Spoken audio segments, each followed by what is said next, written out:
Hello बच्चों, कैसे हैं आप। आई होप आप सब बहुत अच्छे से हों और अपने एग्ज़ाम की तैयारी बहुत अच्छे से कर रहे हों।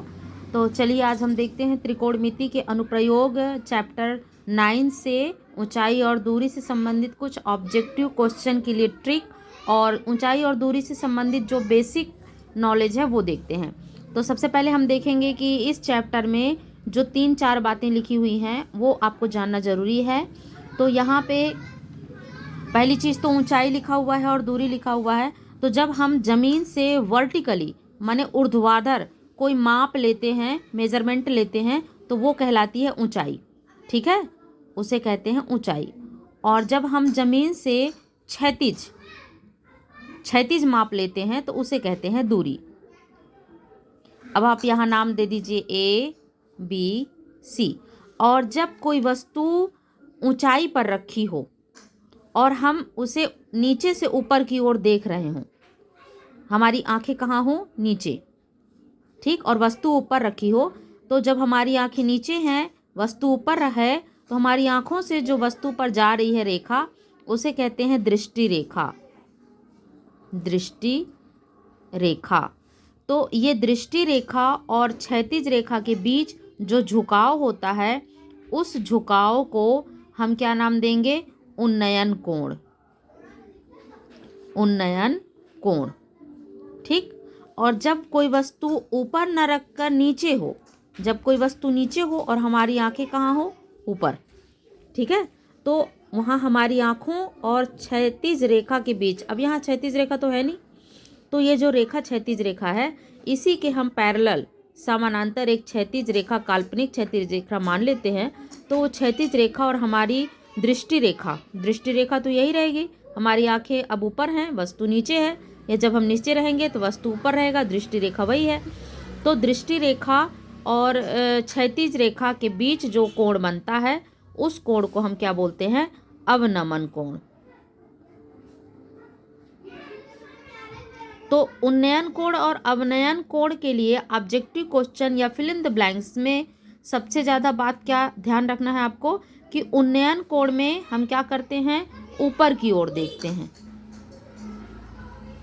ऊपर देखने पर। और अवनमन में हम क्या करते हैं, नीचे देखते हैं, नीचे देखने पर। बस ये दो चीज़ों को अपने दिमाग पे भर लीजिए। तो ऑब्जेक्टिव क्वेश्चन के लिए एक अच्छा ट्रिक है कि जब कभी ऊपर देखने पर या ऊपर रखी है वस्तु, उसे देखने पर ऐसे शब्द आते हैं, तो इसका मतलब वहाँ पे उन्नयन कोण बनेगा। और नीचे देखने पर या नीचे कोई वस्तु रखी है, तो ऐसी कोई शब्द यहाँ आ रहा है, नीचे देखने पर, नीचे वस्तु रखी है, तो वहाँ फिल इन द ब्लैंक्स या ऑब्जेक्टिव क्वेश्चन का आंसर क्या होगा, अवनमन कोण। ठीक है। अब इसके बाद कुछ क्वेश्चन दूरी और ऊंचाई और दूरी से संबंधित होता है। तो यहाँ पे देखिए, ऊंचाई और दूरी, ये ऊंचाई है, ये दूरी है। अगर हम ऊंचाई बटे दूरी ऐसा करें, ऊंचाई बटा दूरी, तो ये क्या होगा, ये पूरा एक समकोण त्रिभुज बनता है, जहाँ ये 90 डिग्री का है। तो ये कौन सी रेखा कहलाएगी, समकोण त्रिभुज के लिए कौन सी भुजा कहलाएगी, ये भुजा है। तो ये लंब होगी और ये आधार होगी। तो जब हमने यहाँ ऊंचाई बटे दूरी रखा, तो ऊंचाई क्या है, ये ऊंचाई क्या हो जाएगी, लंब, लंब, और ये दूरी क्या है, आधार। तो यहाँ पे क्या हो जाएगा, लंब बटे आधार। और ट्रिग्नोमेट्री में लंब बटे आधार होता है tan थीटा। ठीक है। तो जब कभी ऊंचाई और दूरी से संबंधित कोई क्वेश्चन आए, तो उसमें 3 चीज़ें इम्पॉर्टेंट हैं, लंब, आधार और बीच में थीटा। ठीक है, ये tan थीटा हो गया। तो यहाँ पास कुछ भी क्वेश्चन दिया रह सकता है। अगर ऊंचाई दी है, दूरी पूछेगा तो भी यही फार्मूला लगाना है। अगर दूरी पूछ रहा है, ऊंचाई दिया है, तो भी यही फार्मूला लगाना है। यदि ये दोनों दिए हैं, थीटा पूछ रहा है, तो भी यही फार्मूला लगाना है। तीनों स्थिति में यही फार्मूला लगाना है आपको, और इसी फार्मूले से आपको अपना क्वेश्चन सॉल्व करना है। तो आइए एक आध क्वेश्चन हम देख लेते हैं। यहाँ पे देखिए, यहाँ लिखा है, यदि धूप में खड़े एक व्यक्ति की छाया, छाया मीन्स दूरी, उसकी ऊंचाई की √3 गुनी है, मतलब ऊंचाई जो भी है उसका 3 गुना, √3 गुना छाया है। तो यहाँ पे देखिए कि ऊंचाई उसकी h है और √3 गुना h का ही √3 गुना, मतलब √3h ये है। तो यहाँ पे हमको क्या निकालना है, तो उस समय उसका उन्नयन कोण कितना होगा। तो इससे देखो कि हम ऊंचाई बटे दूरी करते हैं तो क्या होता है टेन थीटा, टेन थीटा। तो यहाँ एच एच कैंसिल हो गया, 1/√3 is equal to tan theta. और 1/√3 किसकी वैल्यू होती है, टेन 30 डिग्री की। Tan theta, tan tan cancel, तो 30 degree is equal to theta, मतलब theta is equal to 30 degree. तो आंसर क्या आया यहाँ पे 30 डिग्री, ये ऑप्शन सही होगा इसका। इसके बाद देखिए, एक पेड़ की छाया, छाया मीन्स दूरी, यदि पेड़ की ऊंचाई 20 दिया है तो उसका उन्नयन कोण कितना होगा। तो ऊंचाई 20 दिया है और छाया 20√3 दिया है, तो हमें करना क्या है, ऊंचाई अपान छाया, मतलब ऊंचाई अपान दूरी। तो यहाँ पे कितना हो जाएगा, इसी में पुट करना है आपको, ठीक है। 20/20√3 इज इक्वल टू 10 थीटा। तो 20 cancel, 1/√3 is equal to 10 theta.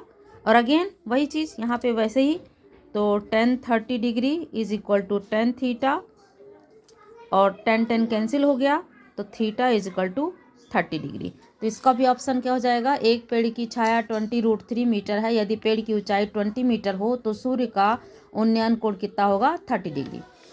अगला क्वेश्चन, नेक्स्ट क्वेश्चन देखिए, इसमें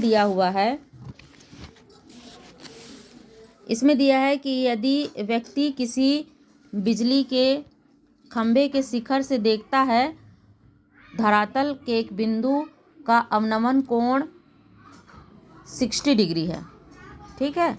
यदि खंभे के पास से बिंदु की दूरी दी है, मतलब कि 25 मीटर, और खंभे की ऊंचाई निकालना है, तो ऊंचाई निकालना है आपको, तो h/25 is equal to 60 degree, ये करना है आपको, ठीक।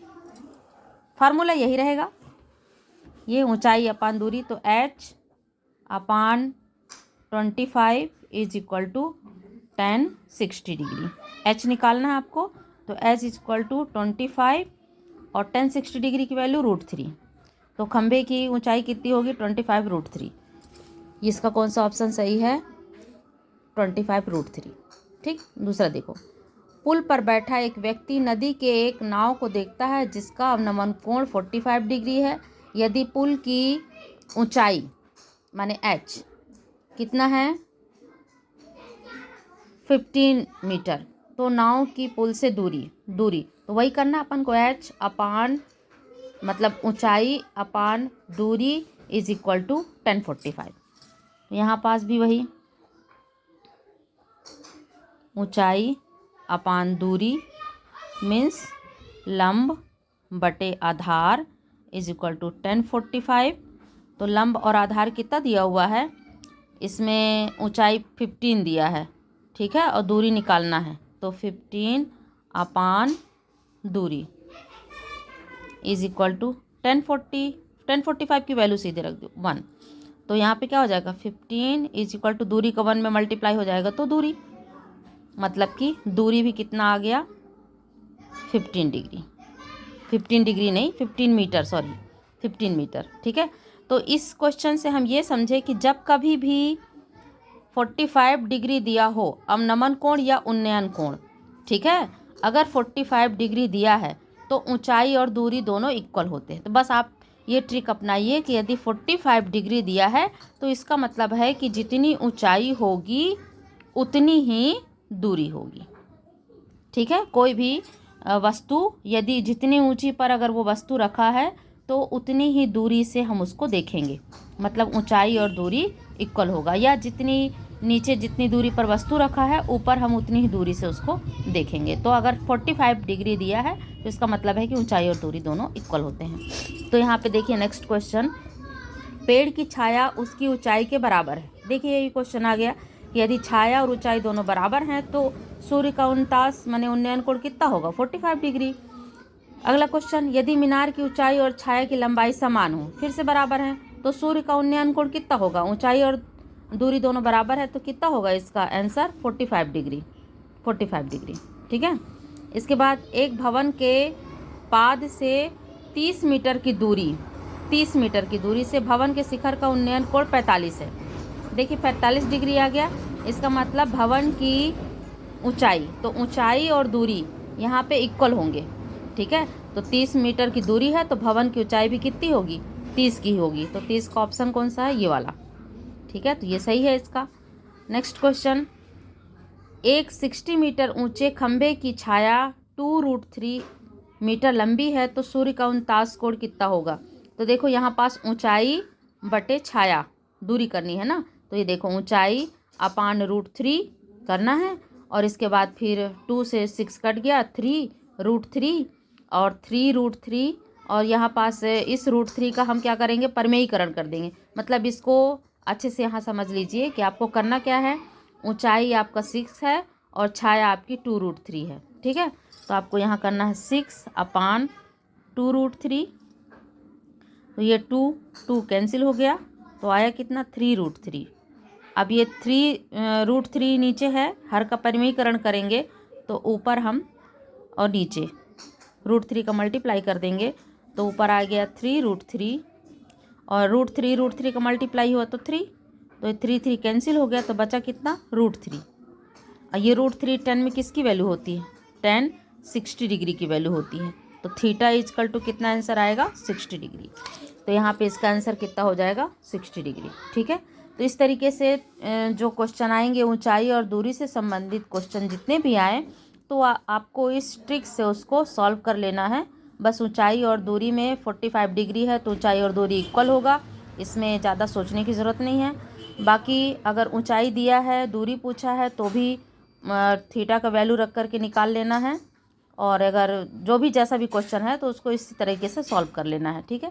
तो आप अपने पढ़ाई को अच्छे से करें, और मेरी अगली वीडियो होगी वो प्रायिकता के लिए होगी। तो आप अपने पढ़ाई को अच्छे से करें और वीडियो देखते रहें। आई होप आपको इससे कोई फ़ायदा हो, कोई आप इससे लाभ ले सकें। बस इसी के साथ शुभकामनाएं। Thank you.